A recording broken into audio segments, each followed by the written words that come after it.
Yes, I thought meeting a world famous author would be great, but unfortunately the show got stolen by a healing for an atheist. I would meet the Catholics and an atheist on the high ground above Opanoni, in a house overlooking Hokianga Harbour. Now it was Wednesday, and their prayer breakfast, something else significant was about to happen. In the morning I drove there alone, scratching fading memory for directions not written down, a whole 2 days ago, but there was no need to worry about getting lost, just as navigational woes screeched like a gannet announcing schoolfish to his mates. The same old Land Rover truck that days ago led me bouncing, crashing, and generally splashing through potholes up a rough valley road on Sunday suddenly appeared. Fine British automotive engineering charged into view, dead ahead, at speed, now turning wildly, still at speed, into a side road, spewing great clouds of exhaust and threatening to vanish like a crayfish boat powering around South Head. I changed gear, floored red ute, gaining easily this time on familiar ground of tar-sealed smooth suburbia in Amarpuri, Opanoni. I tailgated the Land Rover, and soon we were parking before spectacular Hokianga views sweeping majestically 180 degrees on the sunny blue sky morning. Other new arrivals were now heading for an old faded brown homestead. This was a good thing, because none of the directions given days earlier on Sunday at Whirinaki resembled anything before me. No name on a sign out front, and yellow is faded brown. Things change here, I suppose. My father once said, always ask if you can see the house from the road when rural people say you can't miss it, as they describe their house complete with colour. The Land Rover speedsters were already inside by the time I reached the front door.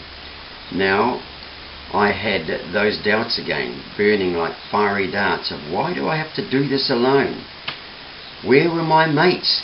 Aren't we supposed to go out 2 by 2, shoulder to shoulder? But no, here I was, little old Neil, doing my Rambo thing, loose cannon strapped to my back. But why should I worry? I was going to be with Catholics, my original brothers and sisters in Christ. Suck it up, man. Let's do this thing. I strode off down a long old hallway before bursting into a wide lounge with huge expansive views of the harbour, filled with people. There was no small elite breakfast. This was no small elite breakfast meeting of selected few, it seemed. And while many have come here to hear Joy Crowley and eat good food, seems everyone was welcome. Who cares? Yes, that Joy Crowley. Never heard of it. Sheesh, my ignorance knows no bounds. 4 years later she would be interviewed national media as one of NZ's leading authors. More men should write more books, she told the journo. But in 2014 the celebrated writer was visiting the remote Whirinaki Catholics' prayer breakfast. These were West Coasters though, and their meeting, they told me before leaving their settlers' cottage up a valley days earlier, Joy Crowley, celebrated Catholic children's author of some 41 books, visiting with friends, having breakfast. So bring anything to add to it if I liked, they said. I brought a big bag of home-style supermarket muesli, which seemed to corrupt their homemade food, porridge, bread, jam, followed by prayers and sharing. But I also brought lots of fruit for credibility. Now I stood gobsmacked, holding my groceries. What a view! Across the room, through a wall of old windows, lay all South Hokianga Harbour, bathed in sunshine, waters of rich blue contrasting with rolling hills of golden sand, like freshly baked loaves of homemade bread. I was greeted warmly, then small talk, and I was introduced generally, of course, not individually. Soon we all tucked into the most wholesome brekkie stuff I've ever seen, including their exquisite porridge, arguably my first for decades, Disconcerting, however, was the steady procession of folk queuing for my supermarket muesli. I guess it's a perspective thing, that if you're accustomed to the same perfect homemade food, then roughage can be a good thing. Perhaps there's an even deeper message there too. But who cares? In the Hokianga, anything goes. I wanted to finish my breakfast in the sun, so I moved to a worn old deck bathed in sunshine, and a ragged woman sitting alone doing the same. Turned out she was a schoolteacher, living up the valley a ways from here, where she swung the conversation were drug dealers. The teacher said cannabis growers were helping police. In return for helping police, one drug dealer was told when raids were on. In time for him to stash his stash, she carried on. Unfortunately, said dealer, she said, would also tell all his mates. So like an agenda, the police mission usually failed, she explained.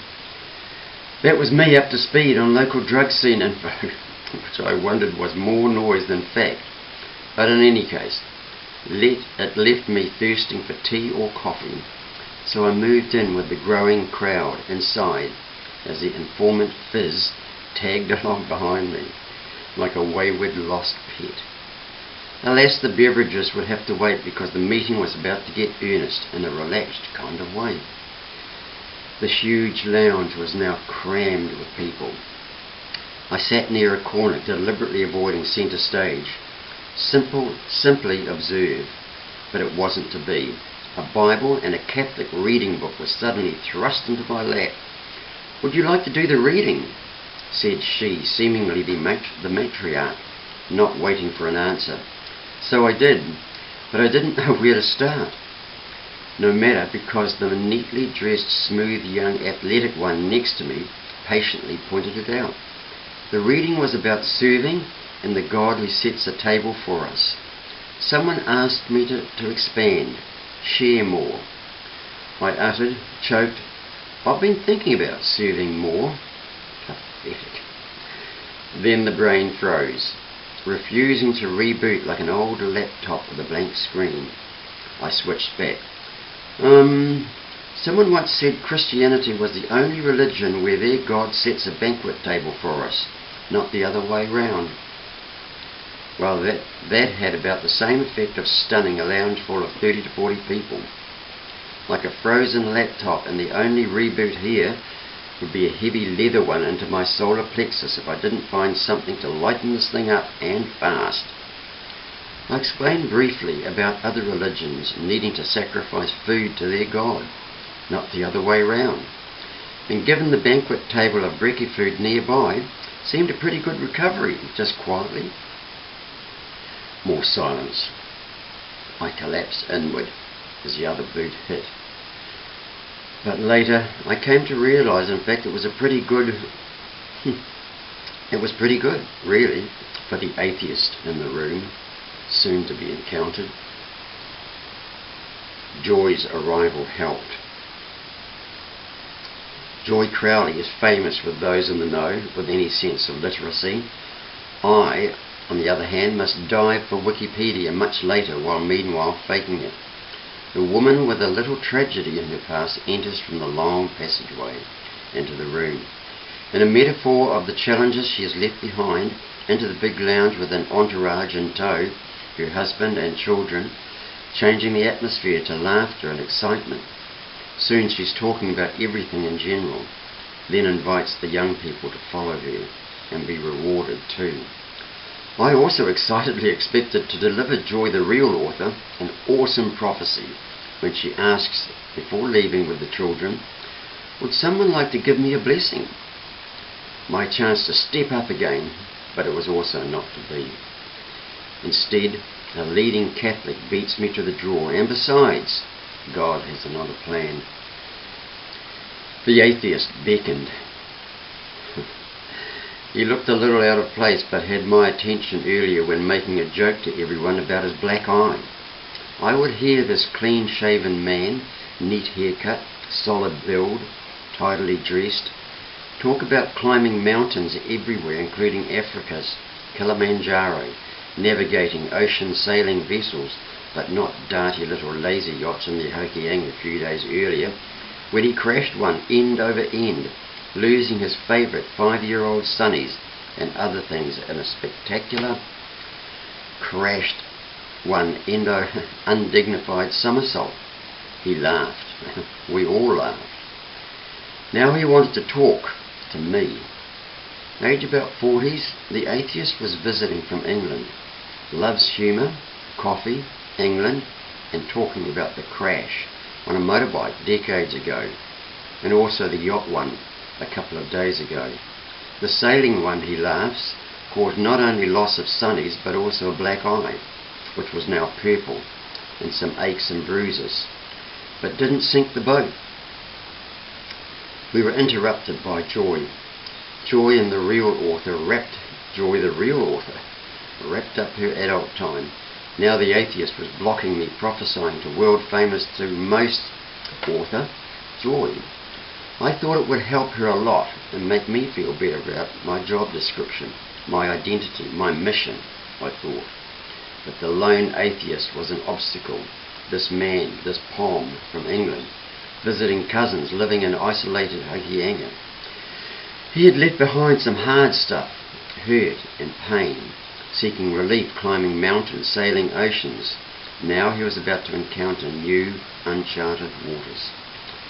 Bugger. Troy was gone. On and on the atheist chatted as Joy left the room, taking all the children away for storytelling. This prayer breakfast, starting at 8 a.m, was now 4 hours old, and I wanted to leave. I sauntered down the long hallway of the old homestead in Tahiti, by road years ago. We'll start that again. I sauntered down the long hallway of the old homestead, moved from Tahiti by road years ago. I love history. This place ticked all the boxes. Of Catholic community, working for others, giving the marginalised a home, it turned out. Seemed this place was some kind of halfway house, a retreat, a place to rest. Coming towards me again was the atheist down the long, narrow hallway, and we met like utes on a Hokianga road too narrow for two. So I asked him if he had a problem with his left elbow. He did, he said, staring, confused. So I kept walking. He shouted, "How did you know?" I said it would come back. I was going outside to the ute, I told him. He was gone from the hallway when I returned to find him along the lounge, steering seaweed. Start that again. He was gone from the hallway when I returned to find him alone in the lounge, steering seaweed. I told him that the Catholics in the room believed in a God who used many ways to get a message across. The atheist was about to get one. I also told him my God likes fun too, like communicating via sore elbows. That he's real, loves connecting and proving he can have a personal relationship with us. A short time later he was prodding his elbow with his fingers, still confused, but agreeing we should have coffee in the best all-press cafe in Rawene, New Zealand. Never saw him again. I left the old character home used by Catholics as a retreat for anyone needing help or a roof, including those with addictions or just rehabilitation from prison. Catholics do that stuff so well. I thought, and it reminded me of reverence and a story from a quarry long ago, when a giant of a man who sold rock for a living told me what he thought of Catholics.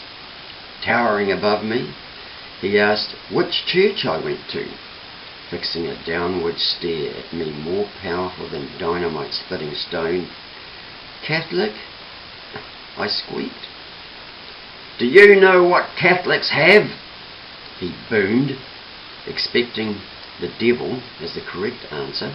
I was pleasantly surprised. Instead, when this Protestant descendant of Goliath turned out to be a really good bloke, he answered for me. Reverence! He didn't add, boy, although he may as well have. The Catholics of Clare House, open only where anyone can rest, were irreverently cutting home-baked bread, then smothering slices with thick layers of butter and dark homemade jam when I left, tempting me to stay longer. I'd already indulged, including really red ute to Hokianga shores. Don't know, that's a typo. Well, probably we should end there on the typo. Hope you enjoyed the story about the atheist.